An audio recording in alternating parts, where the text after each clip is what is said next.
Hello, everybody. Welcome to this Zoom meeting, and which is also broadcast on YouTube. My name is Dami. This is my name sign. And I represent the Deaf Association from Slovenia. And I'm responsible for selecting speakers on deaf culture from all over the world, and to have several deaf interpreters involved. Last week, we had a woman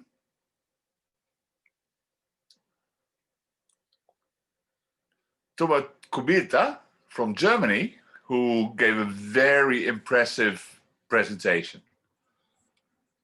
Very impressive. She gave a life story, how she traveled the world on her own. And many of my friends tell me, is this possible for a deaf woman to travel the world on her own? I said, sure. I told him, sure, if you're motivated. She'd be a lovely role model. So I invited her to present last week as a deaf role model. Now we have another woman tonight, Ruve Kremers. She's from Holland. Welcome, Ruva. The floor is yours.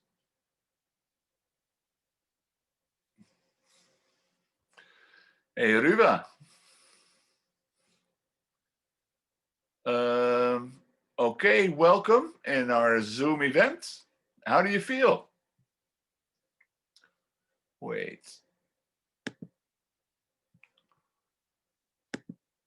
This is the first time I'm involved in a global Zoom meeting with many deaf interpreters.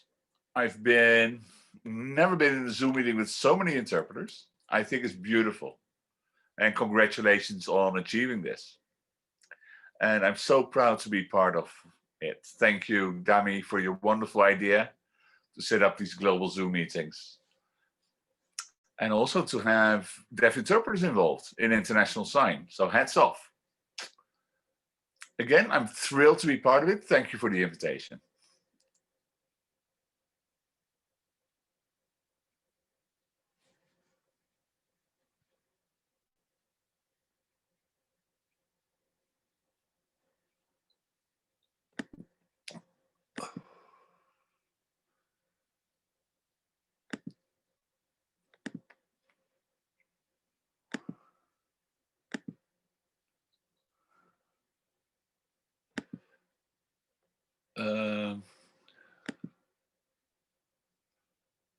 This is a bit confusing. I'm on gallery view.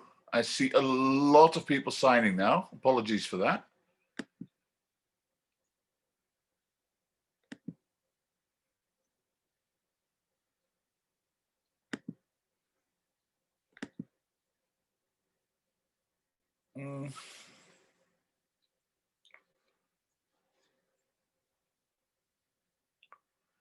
Ruva, just watch me. Dami is saying, you're okay.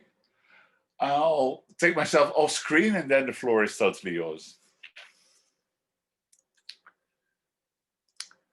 Welcome.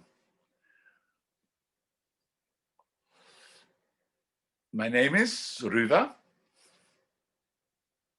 My last name, Kremers. This is my sign name. I'm deaf.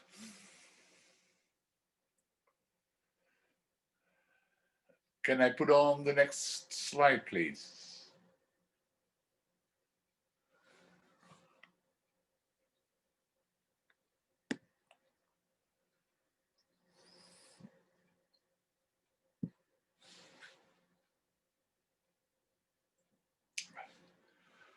So again, welcome.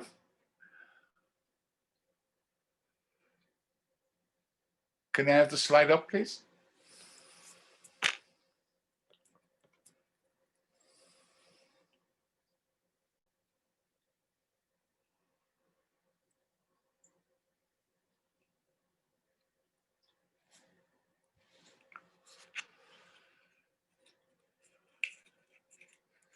We're a small minority in the European deaf communities. It's not easy to be a deaf Roma.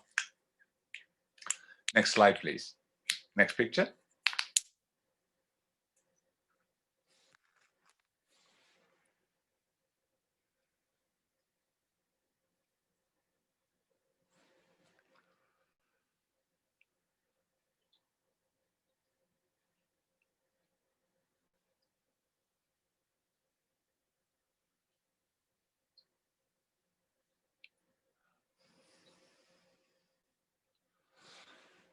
I'll start this program by telling you a bit of my life story, how I grew up. I am deaf. I do have deaf family members, so we do share a culture. Then I will tell you a little bit of the history of the Roma people, traveling people.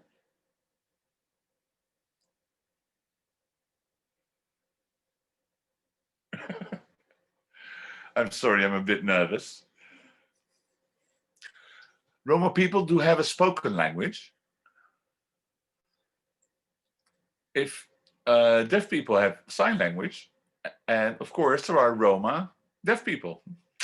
I will then show you a video, and at the end there'll be a Q&A session, a question and answer session.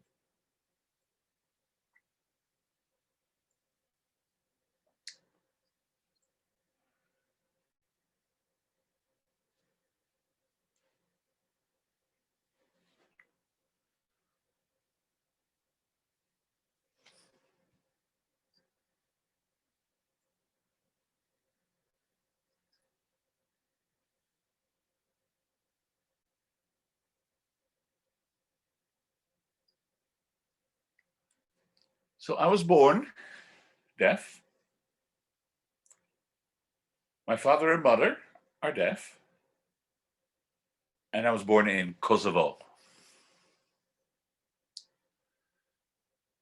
When I was age 6, I started going to school in Kosovo, in Prizren. I will spell it Prizren, in the Prizren Deaf School.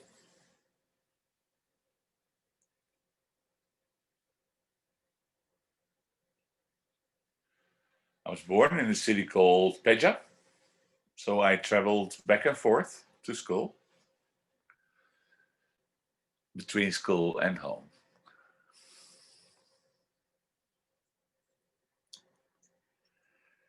We were in integrated schools. My school had about 150 or 200 students. We stayed in the dormitory, and only twice a year we were allowed to go back to our families.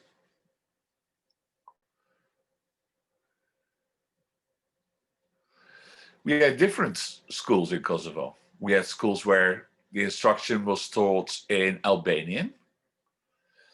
In another school, the language was Serbo-Croatian. But what we shared was our sign language.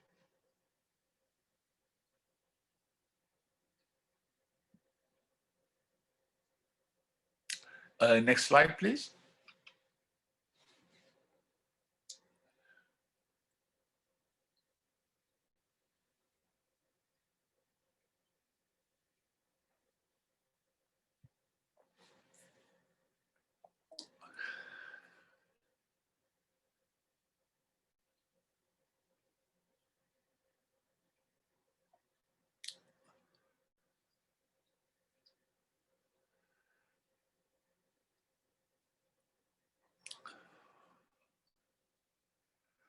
What about my people, the Roma people?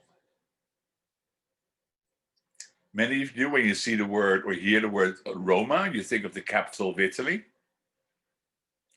But when I use the term Roma, it refers to my people, my tribe, my family. There is another tribe called the Sinti, who are travelers.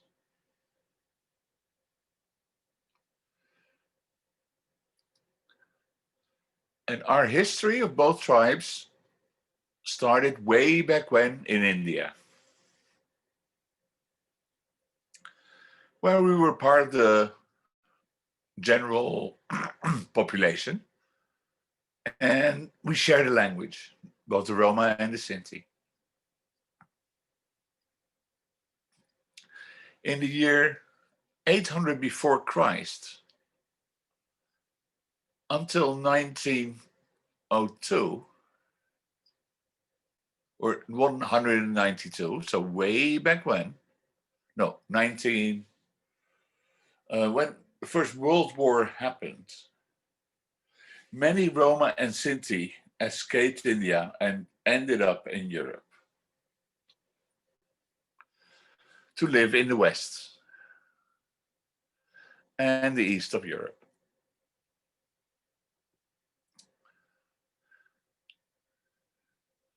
Many went to Romania, built a life there, built their families there and stayed. Others had a different culture. They were travelers. So they moved on into Europe, from Romania into Hungary,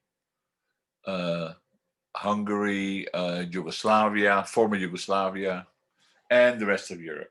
And they ended up in France. So we ended up all over Europe. There is a difference, though, between the culture of the Roma and the Sinti. In the year 800 before Christ,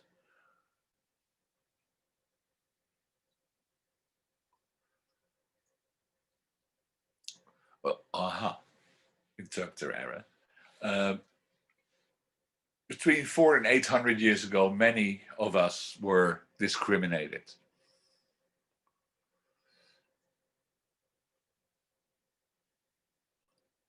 And we were given a free pass to travel, a kind of pre-passport.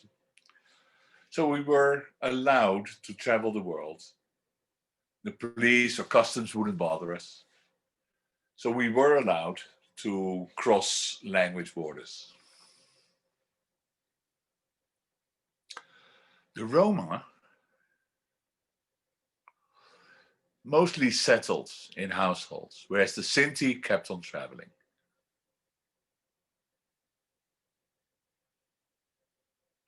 So that's one major difference between the Roma and the Sinti. But there's also a difference between social classes between the Roma, within the Roma and within the Sinti community. I see many signs being used for Roma and Sinti, like this: gypsies, other terms, please, deaf people. We have proper signs. This is the sign for Roma. That's official. It's our sign.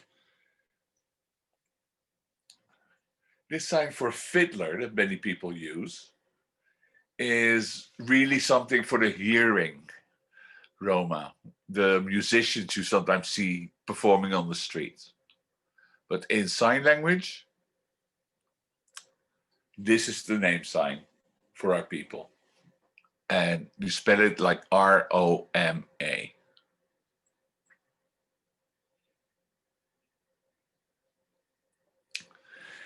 In 1960, in London, there was a political resolution to allow Roma to live in England and have their proper identity and to give them the nationality.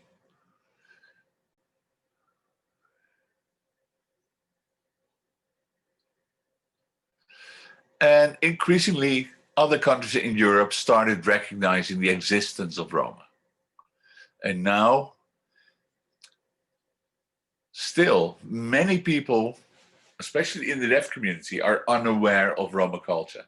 Hearing people are becoming increasingly aware, but deaf people, there are still confusions about our existence. And that's one of the reasons why I'm proud to be here and share you part of my life story.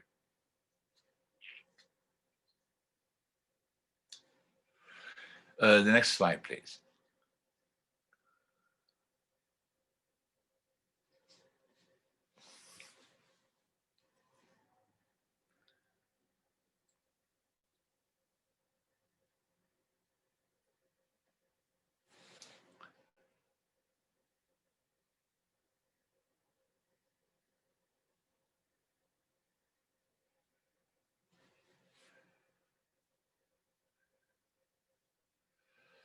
Hearing Roma have their own language.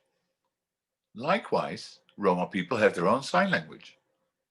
And both are beautiful languages.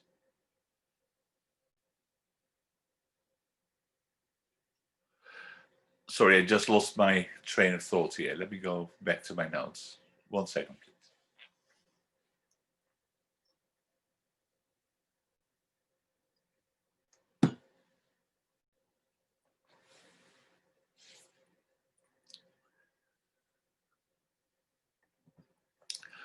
I'm sorry, I just lost my train of thoughts here. So both deaf and hearing Roma we have our own languages. Roma Sign Language is beautiful, but when we meet hearing Roma people, it becomes a very impoverished gesture form of communication. So there is communication possible, but it's not very in depth. In Kosovo, sign language is still being researched. It's not been recognized as a language. But I just want to let you know that Roma deaf people have our own sign language, and one day I'm sure our language will be recognized.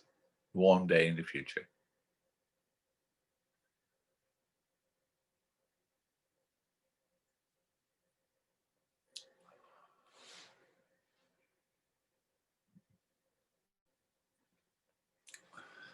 Can we show the video, please, dummy?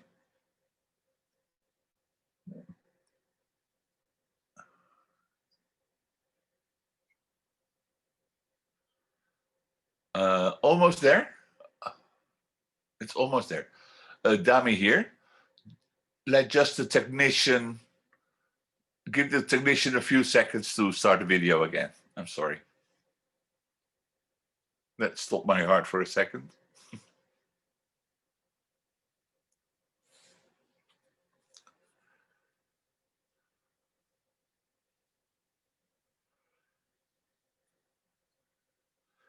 So you're now going to watch a 2-minute video.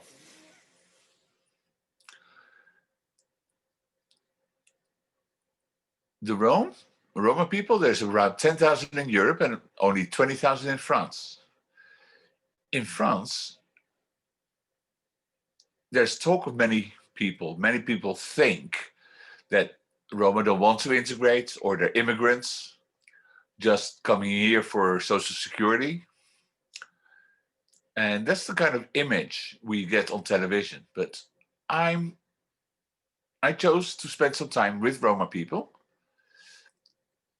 The family Adovic, Radomir, and Stanka. They have 11 children, 4 are deaf, and they've been living here for the past 2 years.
So what you've just seen in this video is the culture of deaf Romas.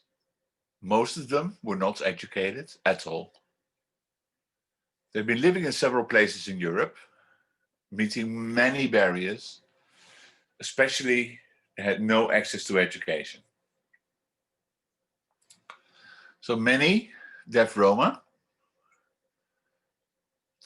who ended up in a place, remained unemployed, were thrown out of the country, be it to France, to Italy, to other places.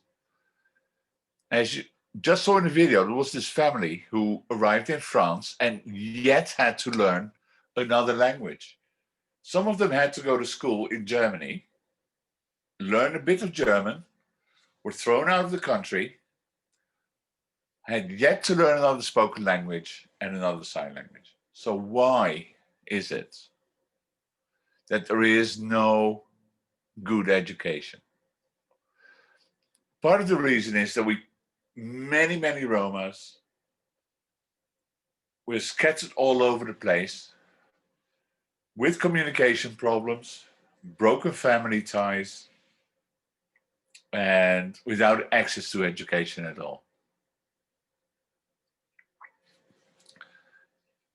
Of course, on top of that, we also suffer from the lack of respect for deaf culture and deaf communities in many European countries.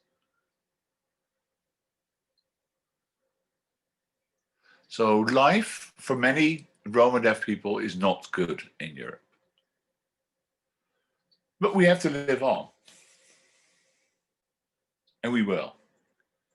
But we're very uncertain about our future. Can I have the next picture, please? All right, let me step in here, Dami. Can we have a change for the deaf interpreters, please? Can we have the next team of deaf interpreters step in? Okay.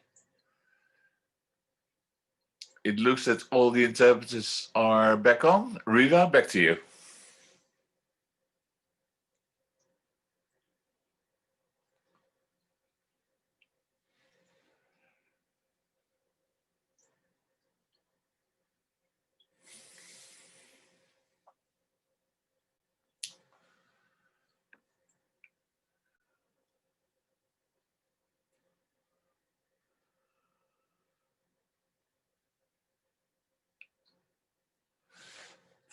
For many Roma deaf children, life is hard.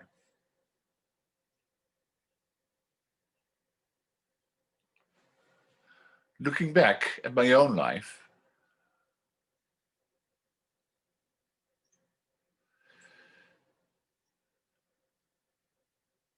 I was very lucky to be allowed in the Prizren Deaf School. My parents lived in Preja, a town in Kosovo.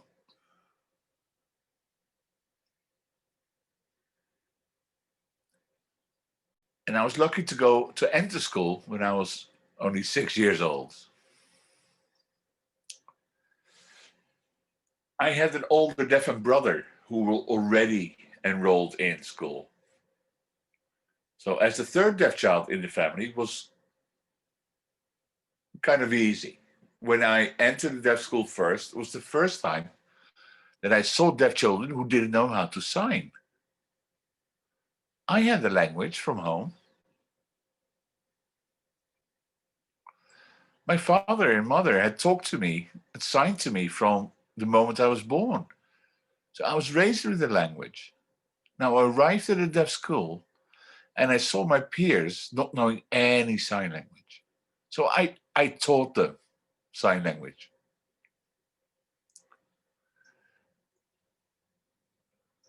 The education was oral. So it was us, the children, that had to teach our teachers how to sign. We simply copied what the teachers wrote on the blackboard without understanding what was going on or what it meant. But amongst ourselves, we signed.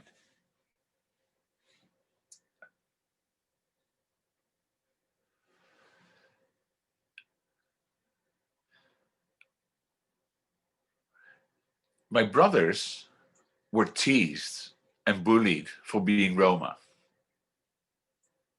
My oldest brother graduated from school. After a while, my second brother became the one who was bullied and discriminated for being deaf and being a Roma.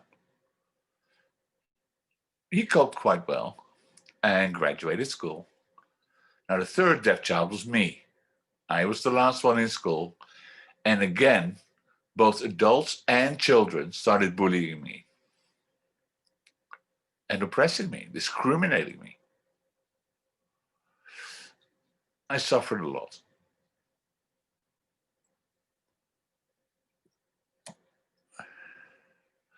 I was always happy to spend the 2 school holidays a year with my family at home. And during the holidays, I told my parents I wasn't happy at school. I was being discriminated. I was bullied for being a Roma. And I asked my parents, why do they bully us? My father always said, Ruva, do not be afraid. Yes, you can come out as a Roma woman. You have your language, you have your culture. You do not have to change because you're a Roma. You don't have to pretend that you're a Catholic, Jehovah Witness, or a Muslim. Don't. We've given birth to you. You have your human rights. Stand up for yourself. They asked the same question to my mother. And my mother said, if somebody bullies you, slap him in the face. And I told Mom, okay, if a girl teases me, I can slap her in the face. But can I do this to a man? My father told me, no, don't slap people. Don't hit people. You're beautiful. You're a Roma. Don't be violent. So I had the dilemma. My mother told me it was okay to hit people if they bullied me. My father told me I shouldn't. So I didn't know what to do. I followed my mother's advice. I was going to be a strong Roma woman.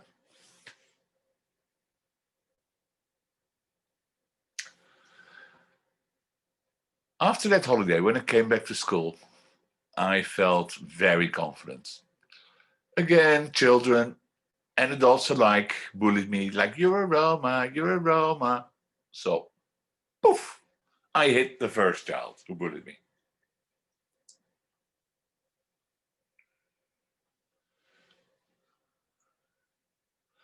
Of course, there's now laws that forbid violence. But in my days, well, that legislation didn't exist.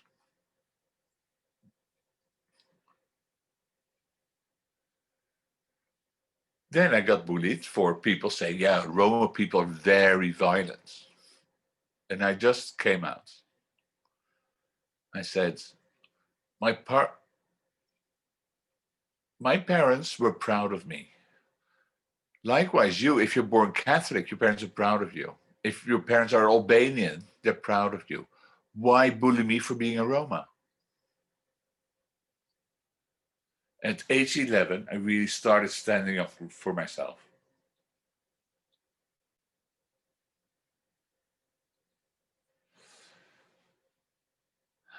I was discriminated and bullied by many children and adults alike.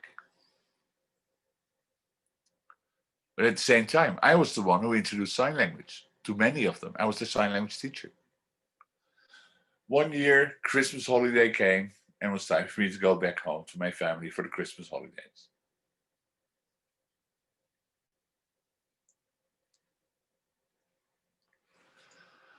I remember the day, it was the 12th of December. I went back to my parents' house, back to my father, mother, my brothers.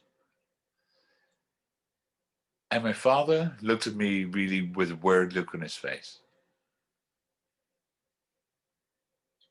And my father told me, Ruva, it's very important that you stay in power. You cannot be weak. You are important. You got your life from your mother and me and from our culture. Learn to read and write. Get your diplomas.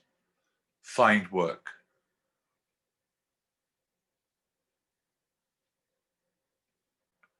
Find a good man. We will support you.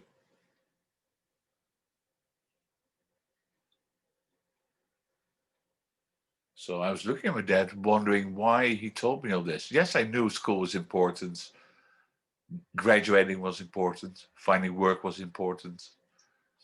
Being open about me being deaf and a Roma.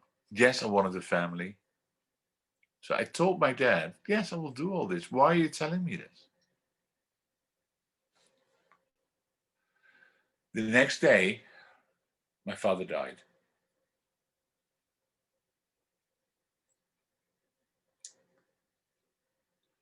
I felt such a loss. Yesterday, I've had this deep conversation with my father. It was very short, but very meaningful. And I felt so uncertain about the future. I always counted on my family living forever, counted on their support. And now I realized that my life was going to change dramatically and my path was going to change. Next slide, please.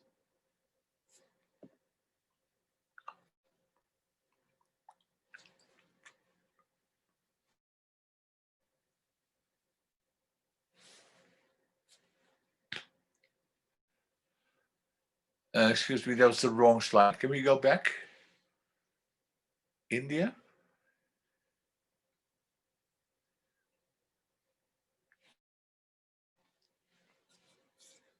Can we go back to the picture from India? Thank you.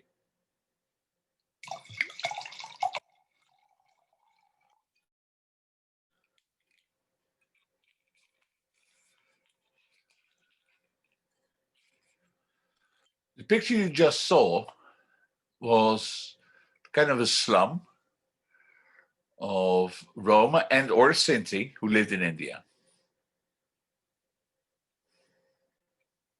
In slums, favelas. In Roma culture, the man is always in charge. It's a very patriarchal community. Women stay at home, take care of the children, the food, the cooking, the laundry. Women are not allowed to go out of the house.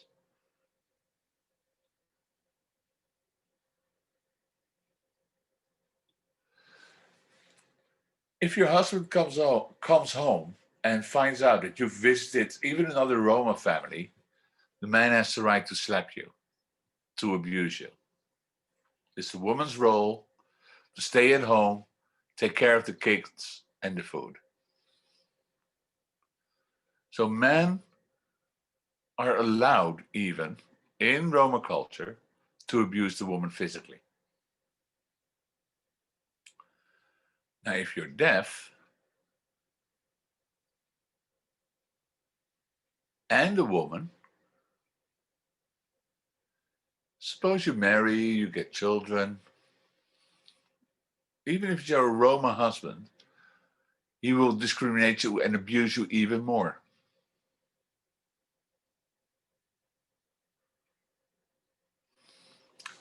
Suppose as a woman you haven't cooked, the meal isn't ready on time, the man will abuse you. When a man comes home and sees the food isn't ready yet, he will physically abuse the woman terribly. So women have to be subservient. So now both deaf man and deaf Roma have a tradition of abusing their wives. There's a lot of discrimination and oppression of women. So for a deaf Roma woman, life's not good. You can only hope for a better future. But you always have to show respect to the guys. If a man is discriminated, if your husband discriminates you or is violent with you, there's a big risk that you start abusing your own children. Because we're really raised with the idea that it's okay, that it's normal to be abused. So in my culture, and within my family, there was a lot of oppression happening. Remember I told you my father passed away and I felt that my life was going to change. It did. My family thought I would continue respecting the traditions, but I decided differently. I listened to my father, stood up for myself.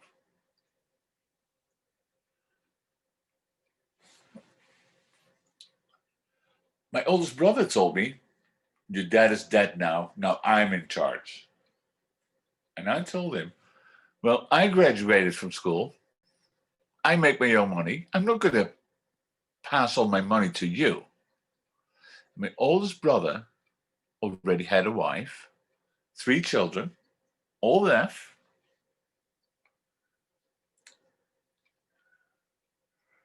In my brother's, in my mother's family business, my oldest brother already had a job.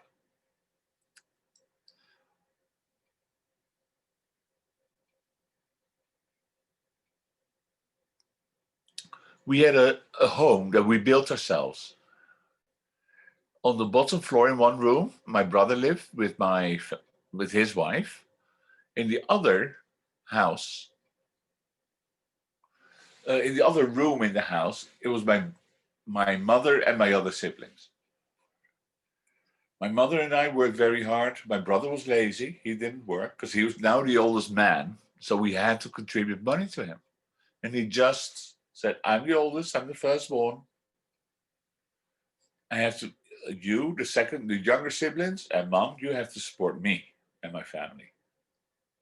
So I saw all my hard-earned money being taken away by my oldest brother. He had no life. My only purpose in life was to take care of my oldest brother, family. It was a mess.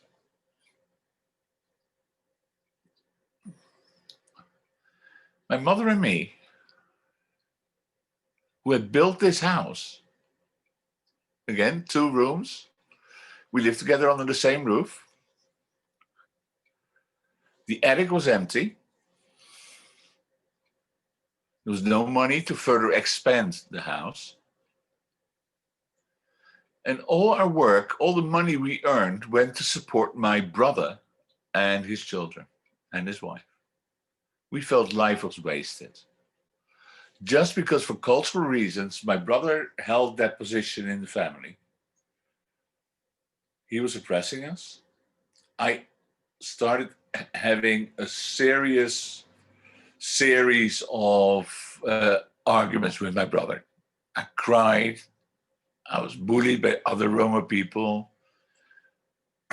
for being a woman, 18 years old, not even married.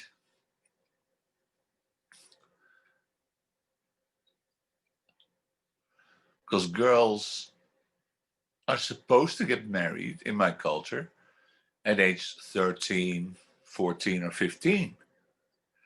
When you're 16 or 17,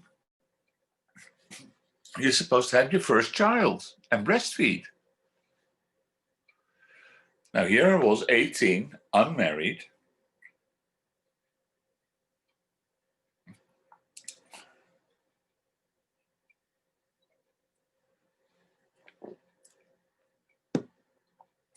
My mother, no, actually my oldest brother and my second brother and my mother wanted me to get married because the groom's family has to pay money to the family of the bride.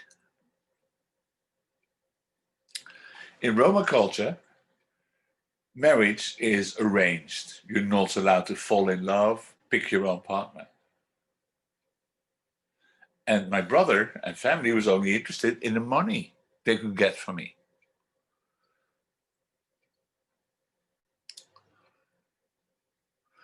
You have to get married, and on the wedding night, after the wedding night, you have to show the sheet. After the wedding night, you have to show the blood of a woman losing her virginity in order to show that you were a virgin married. And then everybody will applaud you, will be happy. That's the Roma culture. And I couldn't do that. I did not want to respect that cultural tradition. I said, no, you have to respect my body, my life. I will pick my own partner. My brother told me you can't. My family told me you have to marry a Roma, Ruve. And you best marry a deaf Roma man. And I said, me marry a deaf Roma man? I looked at the Roma deaf men around. There were none. And the few that there were either Catholic, Muslim, Orthodox.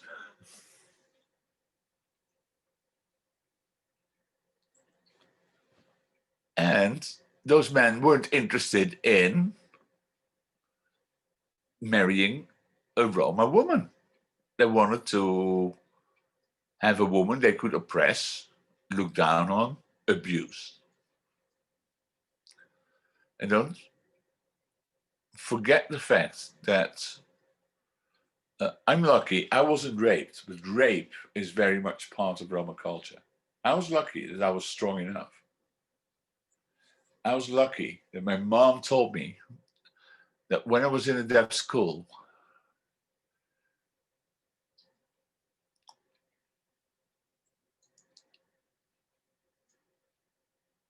that there were approximately roughly 20 to 30 Roma kids in my deaf school as part of the 200 students population. Of course, there were Albanian deaf kids, Serbian deaf kids, but about 20 to 30 Roma deaf kids. And from that 20 or 30, half dropped out of school. And my deaf Roma women, female friends, one after the other got raped or disappeared.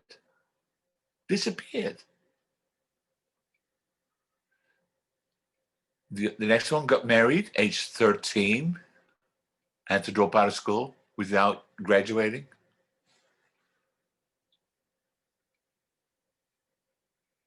So my aim in life was to obey my father, graduate. All my other Roma friends, especially the women, dropped out of school, got married, had children, babies, 2, 3. By the time they were 17 or 18. And here I was, 18. I met my former school friends. And they were proud. They had a family, they were married, they had children. And they looked at me like, what about you? What's wrong with you? And I told them, you're not educated. Sure enough, you respected your family values and traditions. I haven't, but I will find my own path in life. So I lost one friendship after the other.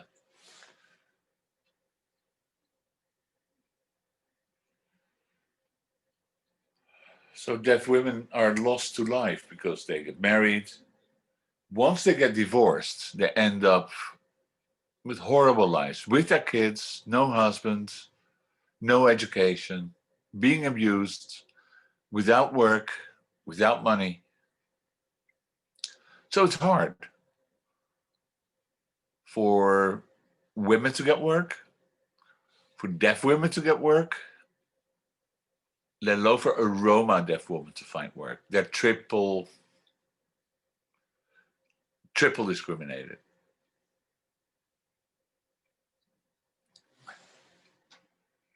They're more abused, more bullied. They have no life. That's how life is. So, and that's how the discrimination of deaf people, deaf Roma, and deaf Roma women has been throughout history. I have learned to stand up for myself. I was lucky. Yeah.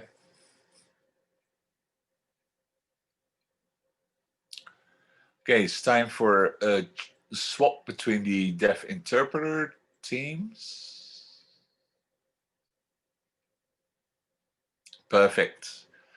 All our deaf interpreters are ready again. Perfect. Ruva, floor is back to you.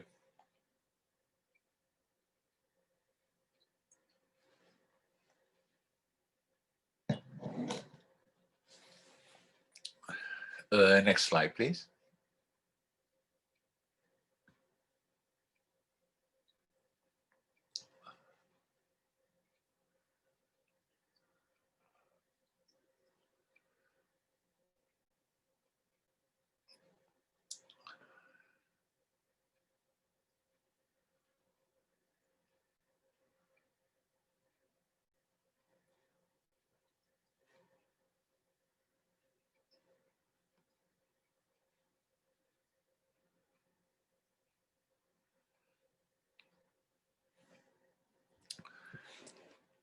You may have recognized the flag of Switzerland.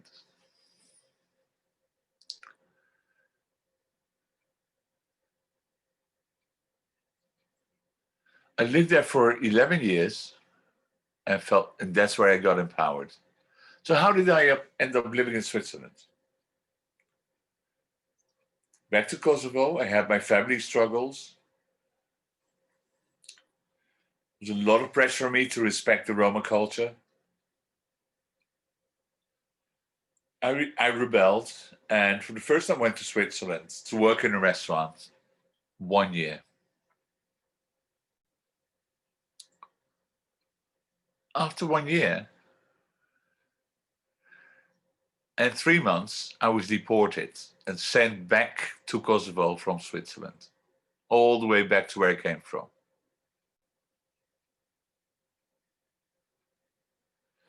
I returned to Switzerland the second time, got deported again. And the third time, I was finally given permission to stay in Switzerland. I had a job. I was employed. They entered a deaf club and they asked the people there to ask me to educate me to learn to read and write Swiss. But the Swiss deaf people didn't help me at all. They said, "You're a refugee, why would we help you?" I said, "Wait, you're deaf like me, why wouldn't you help me?" And they told me, "We don't care, you're from Kosovo, we don't care."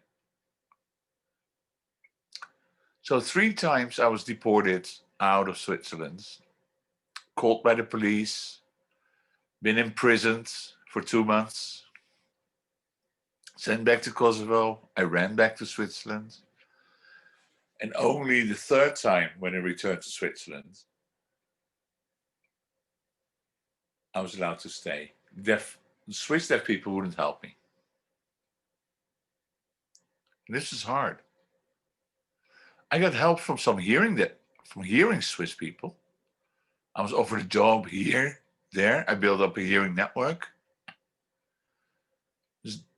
Some hearing Swiss people, they liked me, my way of communicating, my, I guess, charisma. So I was really able to build up work experience, but I've never integrated in the Swiss deaf community. My whole network existed of hearing people. And in Switzerland, there's a whole international crowd of people who live and work in Switzerland, and that was my crowd. That's where I gained work experience and developed myself.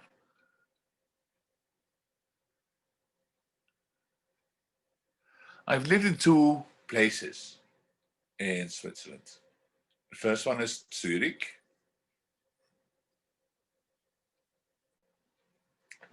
This is the sign name of Zurich. The second place I lived in Switzerland is more in the south, in a town called Zermatt, in a ski resort. It's a place where many people come to celebrate the holidays, to come skiing or snowboarding. So it's very high up in the mountains. So it's called Zermatt. And Zurich, again, here's the sign name for Zurich. Those are two places where I lived.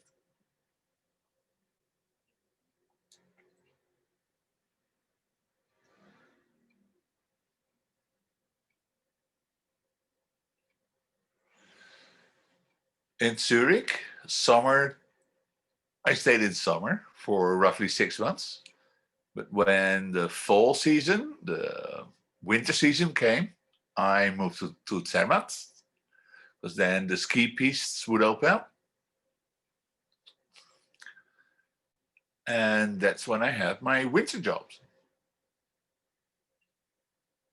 I want to show you some pictures of that period. Next slide, please.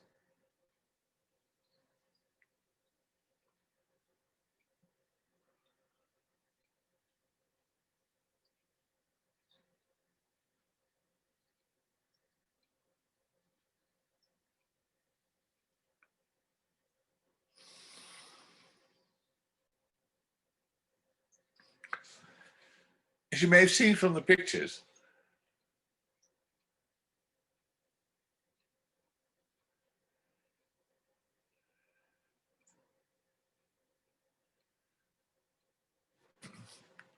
in Zermatt, I used to work evenings from 11 in the evening till 4, 5 in the morning, and then my job will be done. I worked as a waitress in a restaurant.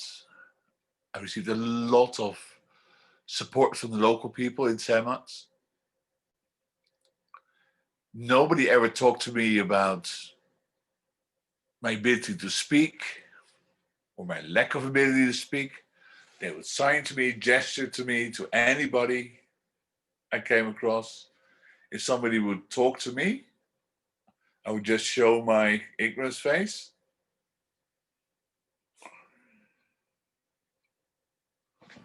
And some of my co-workers would tell that person, hey, this lady doesn't talk. Sign. And the young person would say, how do I communicate with her? And my colleague would then teach them some signs. Like, this is the sign for beer. And the hearing people would gesture. And I would respond. And if they made the sign that looked like the gesture for beer, I would serve them one. So we taught the hearing guests different signs, beer, wine, etc. In that sense, my life in Zermatt was beautiful. Zermatt is a very international crowd. People who work there come from England, France, the United States, Japan, Holland, Yugoslavia. The workers there are very international. So I worked in two places twice a year, in Zermatt, 6 months, Zurich, 6 months. And I was lucky to meet a Dutch guy in Zermatt. And we happened to stay in the same hotel. And we happened to work in the same restaurant. So we met, became friends, we fell in love.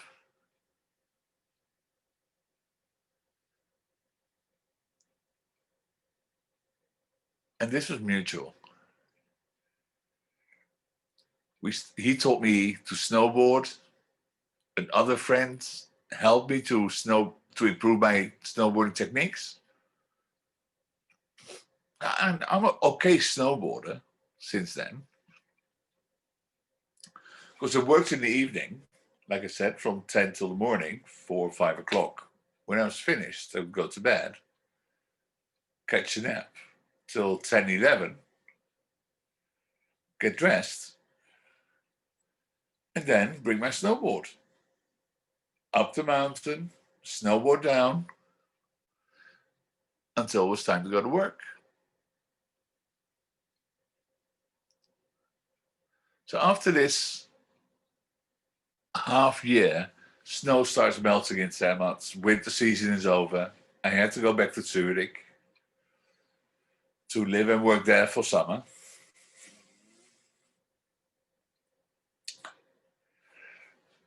And the Dutch guy I met moved back to Holland, kept thinking about me, jumped in his car, drove to Switzerland, to Zurich, went looking for me.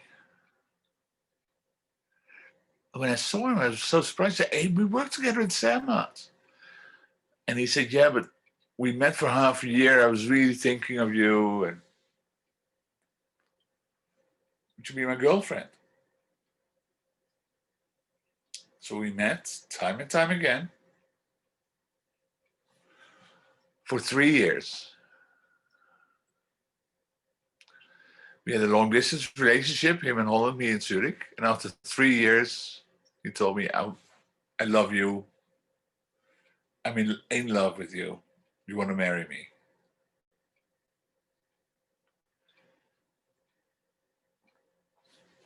Before this moment, I always thought I'm deaf, I'm a woman, I'm a Roma. I'll go through life as best as I can. Here's this man who wanted to marry me. And I said, first of all, I'm not rich. Then I'm a Roma and I'm deaf. And the man said, who cares? I know you for 3 years already. We've learned to communicate. I love you. I'm in love with you. And the man told me, do you want to marry me? Yes or no? Because we know each other for 3 years. I think we're good. I told him yes.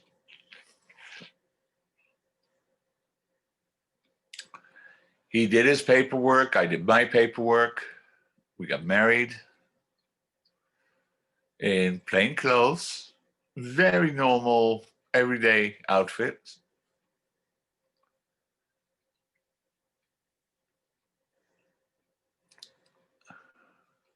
I never before this moment thought I would ever marry a hearing man.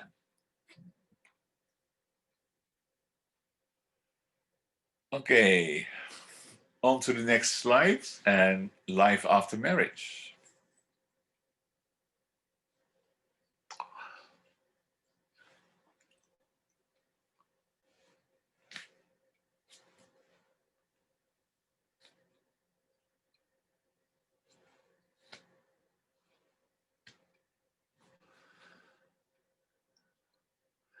As you've seen in the picture, some typical Dutch culture, windmills and all. I moved my life, started living in Holland, became part of my husband's family.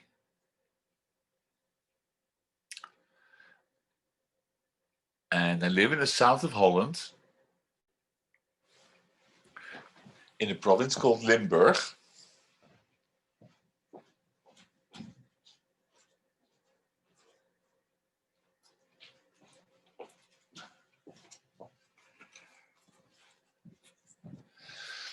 So that's where I moved to live with my husband. But my job was in Eindhoven. I'll spell it for you, Eynndhoven.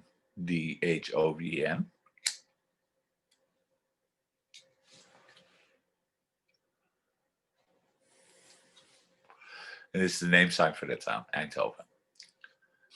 So I had to commute. My husband was commuting back and forth to work. So we decided to move to Eindhoven. And in Dutch culture, I learned so much. I was so empowered. Because when you come into Holland, you have to take um, courses to learn Dutch, to read it, to write it. And I connected to the Dutch Deaf Association, learned a lot about politics, deaf politics, advocacy. It was very different from my life in Switzerland, where I mainly socialized with the hearing people. Now in Holland, in Kosovo, I mainly mingled with deaf people, but they were illiterate. Now in Switzerland, I hang out mostly with hearing people.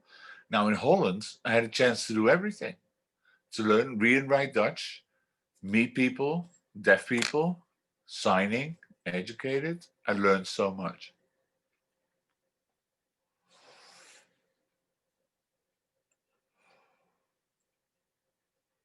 I started asking around in the Dutch deaf associations and deaf clubs, saying, do you know of other deaf Roma? In the beginning, they were confused. They didn't understand my question even.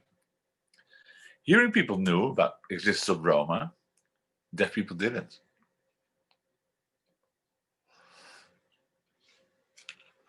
I tried to give them some information. I started feeling disempowered.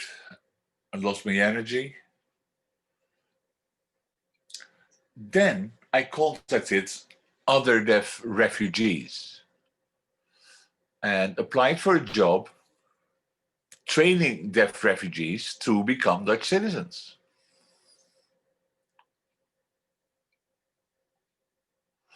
To integrate in Dutch society, to teach them about Dutch hearing culture,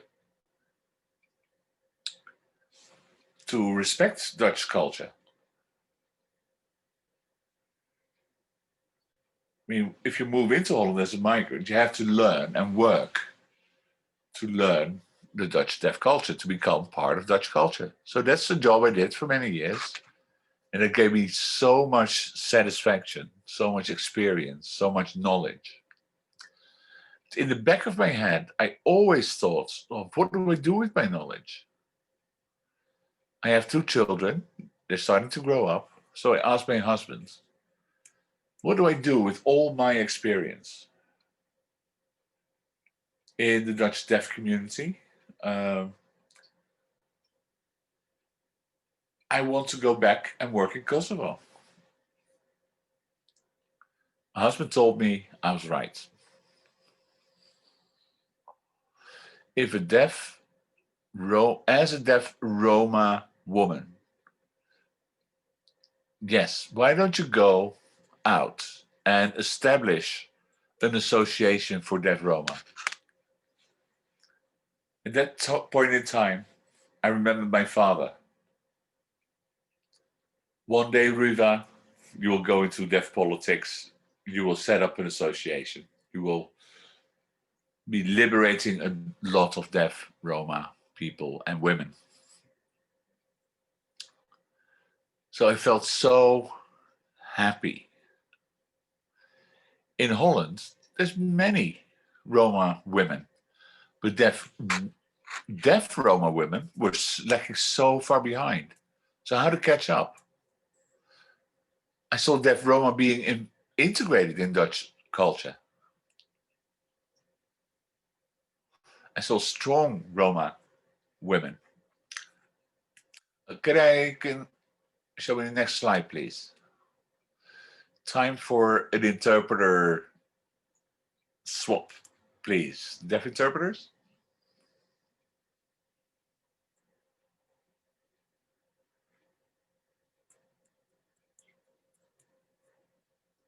Okay, you're all good? Back to Ruva.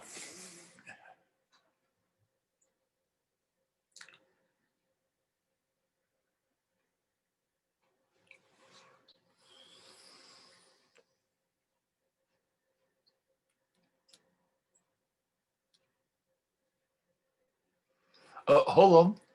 Keep the slide on, please. 1 second.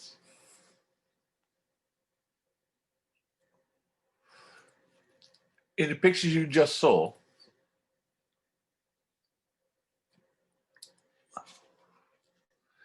Those were pictures of how I became empowered in Holland by hearing Roma women who taught me so much, gave me so much self-confidence.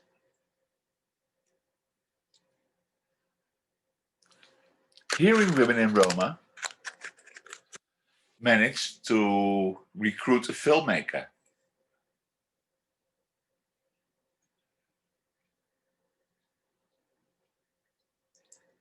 who filmed 320 Roma people and Sinti people.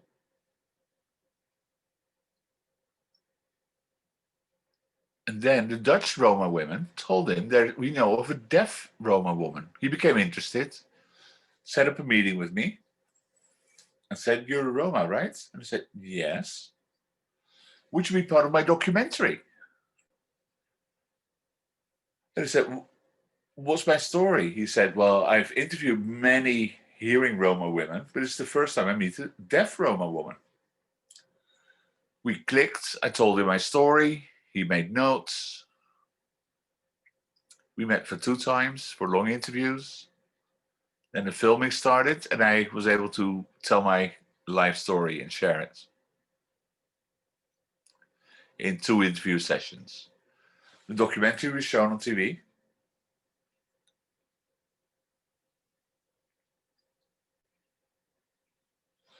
I've been to the Rode Loper, which is a debate cafe in Amsterdam, twice. And when I saw the movie for the first time, I saw myself on the big screen.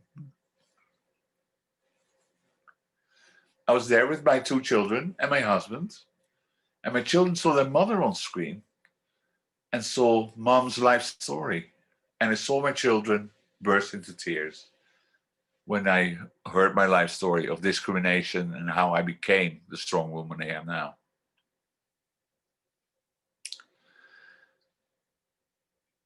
My children also thanked my father, or my husband, their father, and they thanked through me, my father, for empowering me. So I'm very proud of having been part of that movie.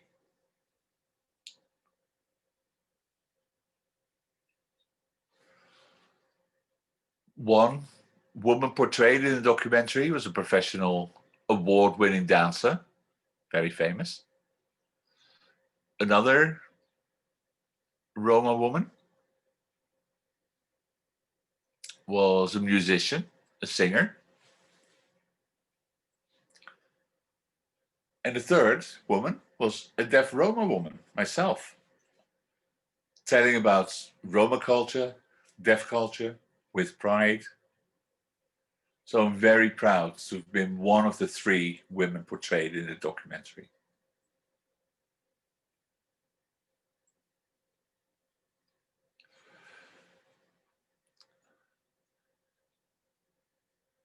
Next slide, please. About my ambition to become politically active.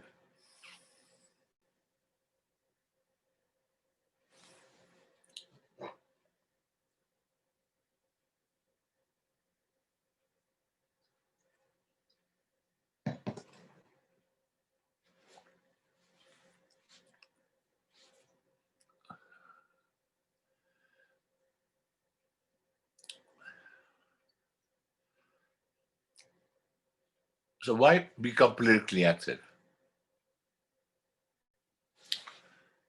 There's many Roma people who are active politically, but so far no deaf Roma woman have become politically active. So I wanted to establish a Deaf Roma association in a positive spirit where everybody will be equal, men, women, children, and adults alike. And I'd always been thinking about the EUD, the European Union of the Deaf, with their headquarters in Brussels. And I've known and attended EUD meetings for 10, 15 years. So one day I approached them and said, "You're a European level organization of deaf people. Aren't you forgetting, though, about deaf Roma minorities?"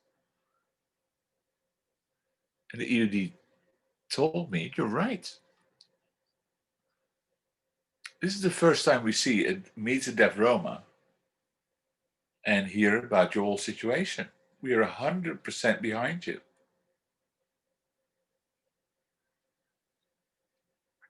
We know nothing about you. You're the first that ever approached us.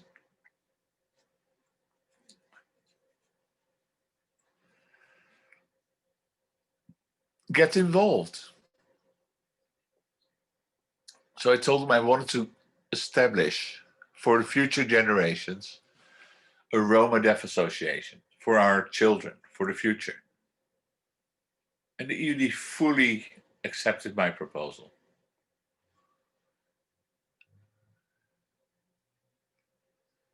They asked me if I was interested in becoming an EUD board member. And I said, no, sorry, I'm alone. I'm coming to you for help.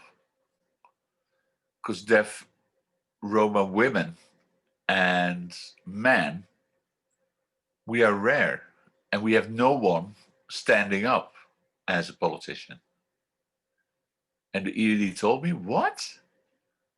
I never thought deaf Roma would be in the closet. Eh? I told them I'm honest.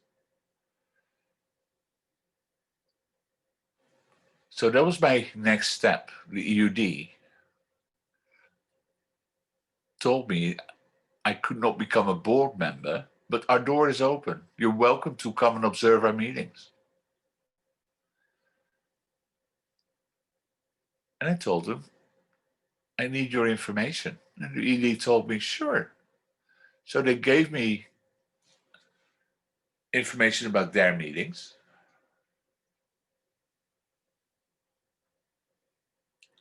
And on an EU level, the EUD brought me in contact with an EU level Roma organization. Maybe some of you know the director of the EUD, Mark Wheatley. He's helped me so much.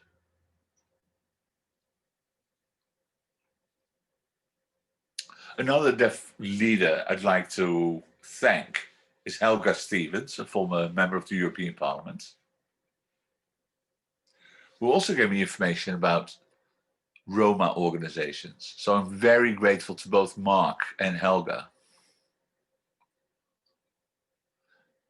who allowed me to finally attend a Roma European conference. I had people who helped me translate my applications, etc. in English.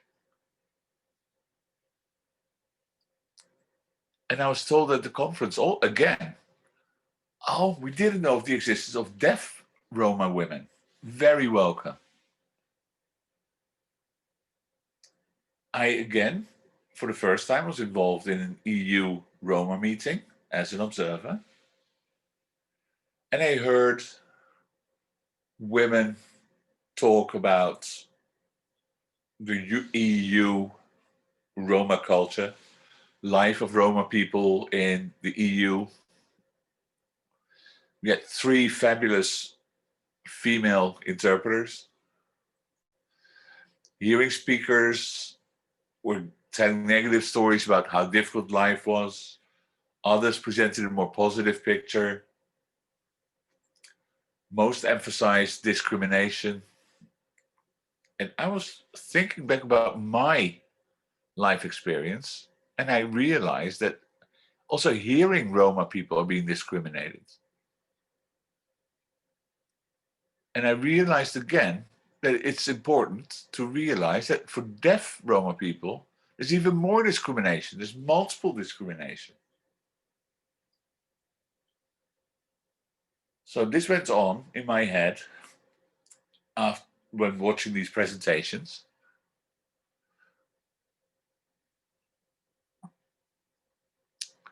And afterwards, I went up to the speakers and said, some of you presented the positive aspects of Roma life, some the negative. Some emphasized the cultural tradition, culture we have. Some of you discussed the need and the improved educational situation for Roma children. But what about deaf Roma? What about deaf Roma women? And all of them told me, well, you're the first one we meet. And I told them, as a Roma European community, you're failing us as deaf people. Many of us face educational barriers, and the hearing speakers told me, you're right, Ruva. They asked me, do you have a Deaf Roma association? I told them no. And the reason is, I don't have the money to travel. Can you create a project with funding? So I started building my network, started connected to people. I approached the EUD.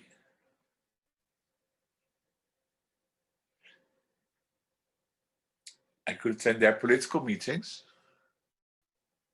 And the EUD told me I was welcome. Yeah, you're welcome. So at EUD, I saw presidents of national deaf associations. I met wonderful high deaf people in high positions. In 2000 and let me think, 5 years ago.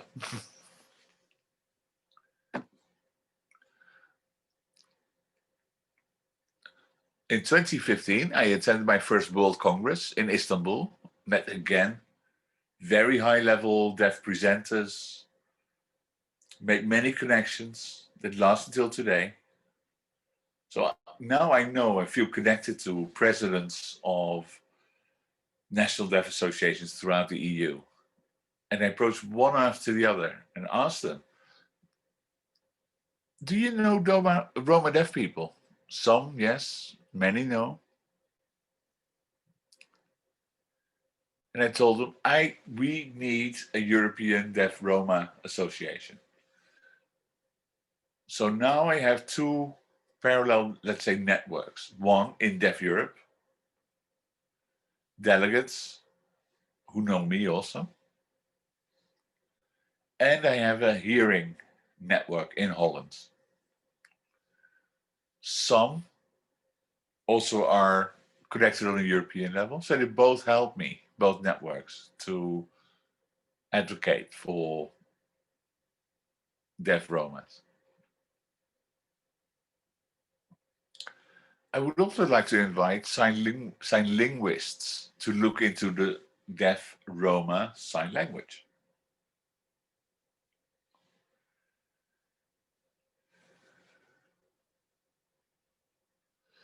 Through the network of national presidents of national deaf associations, I'm trying to raise awareness about the existence of deaf Roma, about the unemployment on the deaf Roma, about the abuse happening among deaf Roma, about the lack of employment and educational opportunities for deaf Roma.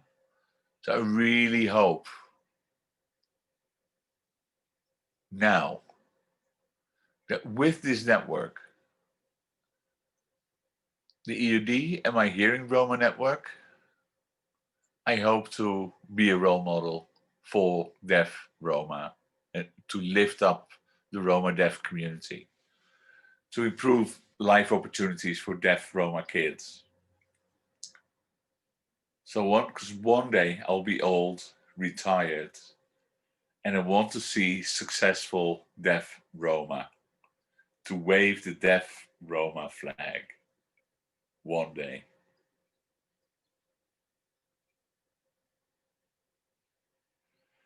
That's the future I want to see, and that's the future I'm trying to achieve.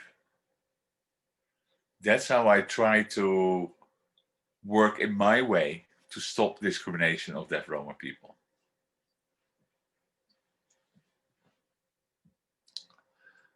I feel lucky.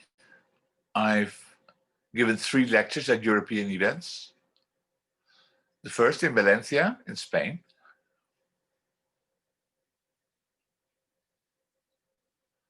On a European Deaf Women Congress, where I was asked to give a presentation about deaf Roma children, deaf Roma culture, etc.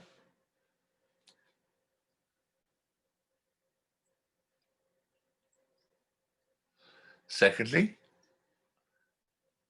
at the recent World Federation of the Deaf Conference, I've given a presentation, and the audience was shocked. They never thought about deaf Roma women. They had many negative ideas about Roma people. They were surprised to see a deaf Roma leader. And I told them, yes, I come from let's say, a broken background, had no life in Kosovo because of traditional family values, cultural values. I've developed myself thanks to the teachings of my father. And I told them there are positive life stories about Roma people. There are Roma people who do have money, who do have a good family life, who are employed. And there are Roma people whose life is very hard, who work only under the table, etc. Then they asked me about Sinti. Like, why are they travelers? And I told them, it's their culture, it's their tradition. Some people choose for a sedentary life to settle. Others choose to continue traveling. Both cultures need support. Both cultures need to get an opportunity to live as equal citizens.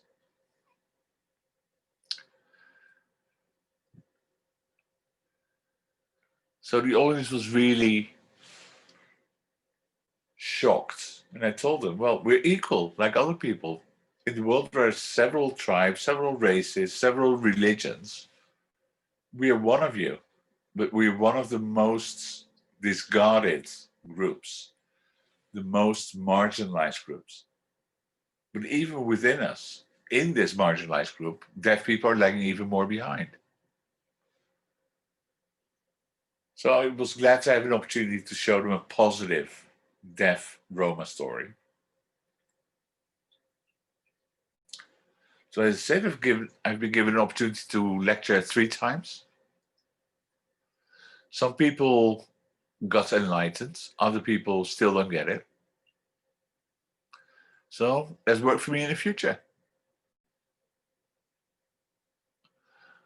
Um, can you show the next slide, please?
Okay, we have a change of the deaf interpreter team.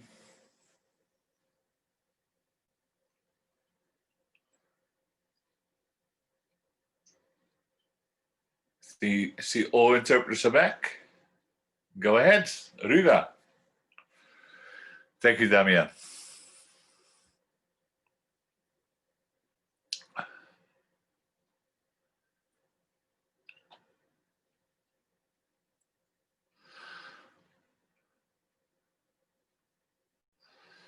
The video you've seen just shows a life story from Poland.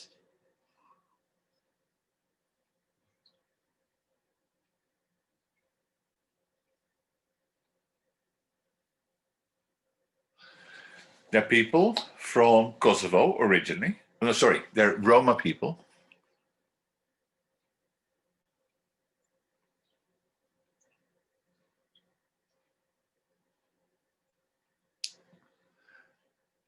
The documentary is called The Silent Queen.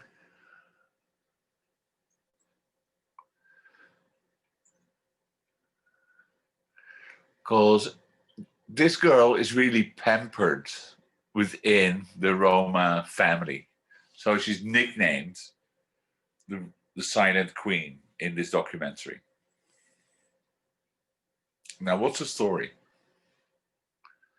This deaf girl, woman, is uneducated, never attended school, was born in a family with very limited communication. Sure, the family gestured, but didn't know proper sign language. And this deaf girl learned to become a professional dancer. She learned traditional Indian dance, very traditional Roma culture. She cherished her DVD from Indian dance and learned from just watching the Indian dance. She practiced the moves, and she was lucky to enter a hearing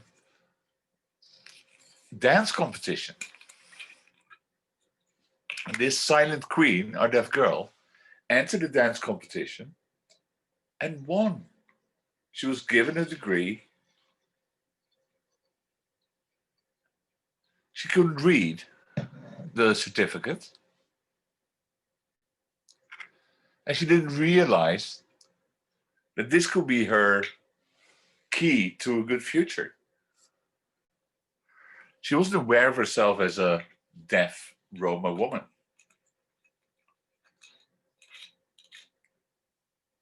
As a woman, girl, she was discriminated even within the family, physically abused.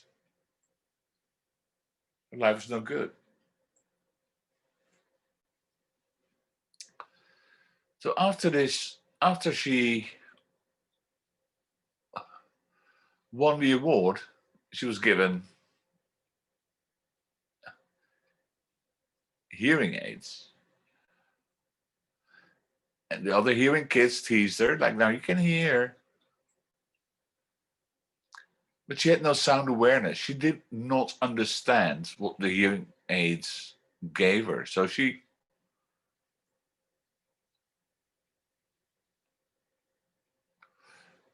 got rid of her hearing aids because they weren't of any use. She threw out the paper of the award she had won. And this is a life story of how many deaf Roma get lost from the hearing community, where they're already marginalized, but also from their deaf community. Many are not aware, have never met another Roma deaf person, just keep living in their tradition within the Roma cultures. Many deaf Roma people get lost. At the end, you see her going into a car.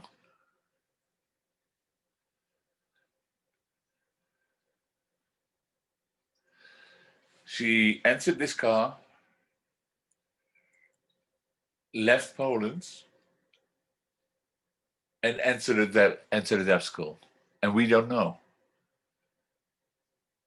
Was she able to get educated, to graduate? Her Hearing family still lives in Poland. She's the only one in Romania, and we do not know how her life went on. I hope with some support to find her again.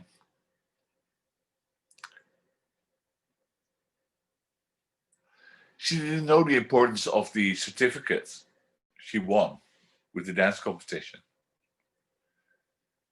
She's probably abused by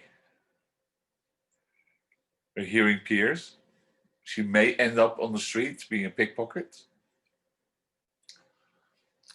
So I really would like to see a European association established so that deaf Roma kids can be enrolled in schools, get access to a language, to diplomas, to employment. Because still many Roma kids are not involved in education, are not involved in sport, deaf sports, are not involved in the EUDY, the European Union of Deaf Youth.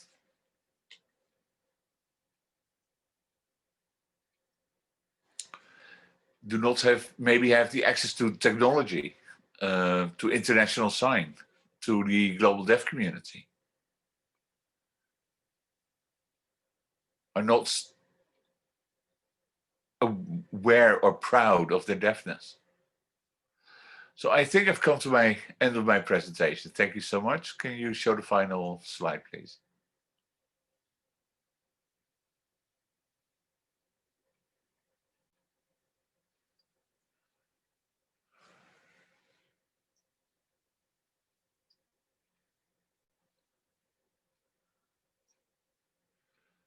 Are there any questions?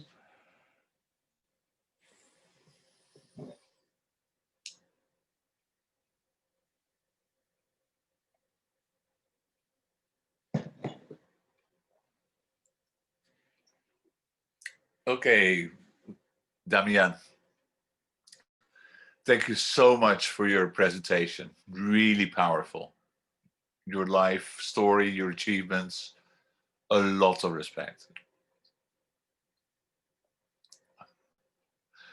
Now I want to open the floor for questions. I see none in the chat, so perhaps I can ask you some questions and you can respond to those. Ruva, sure.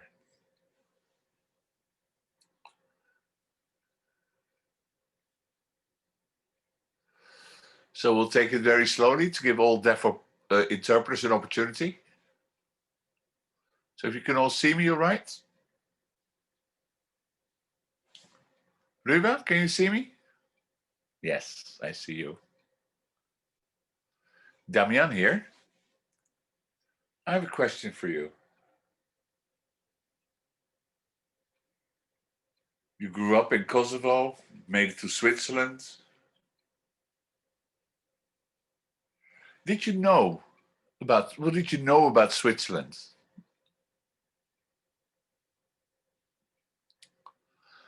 In Kosovo, yes, we heard about Switzerland.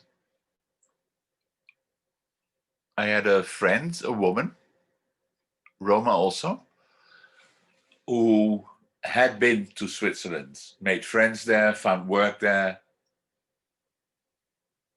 She was invited by a deaf man to spend the holidays in Switzerland. One day he came to Kosovo, and that was the first time I met somebody who'd lived in Switzerland. He told me, "You have no future in Kosovo, girl. This life's bad here. Come. In Switzerland, you have many more opportunities." So he promised to help me. We stayed in touch, and he got me to Switzerland for the first time, and the rest of the story I've told you already. Thank you. Your family, your father and mother, you're very grateful for what they gave you. They taught you many life lessons. Maybe they weren't able to um, teach you literacy, but without their life lessons, would you have maybe stayed in Kosovo? Yes, especially my father. My father was involved, was an advocate in Kosovo in politics. So he was a political activist. He taught me advocacy. He taught me to get educated, to graduate, and to become a politician advocating for deaf Roma.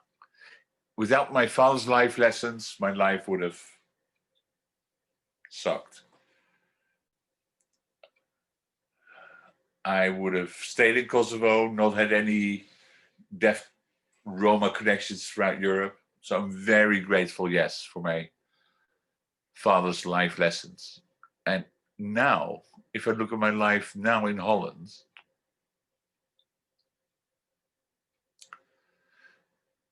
I cannot forget my people. I cannot forget the Roma and Sinti people. I want to work to improve their lives, and I want to thank my father for his life lessons. Without that, it would have been stuck in traditional cultural norms. My father really respected me as a woman and allowed me to become who I am.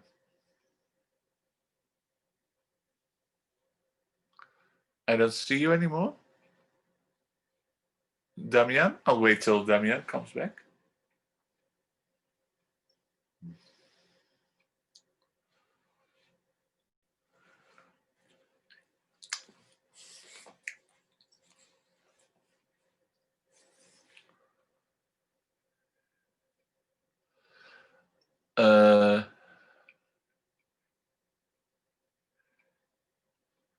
Dami is maybe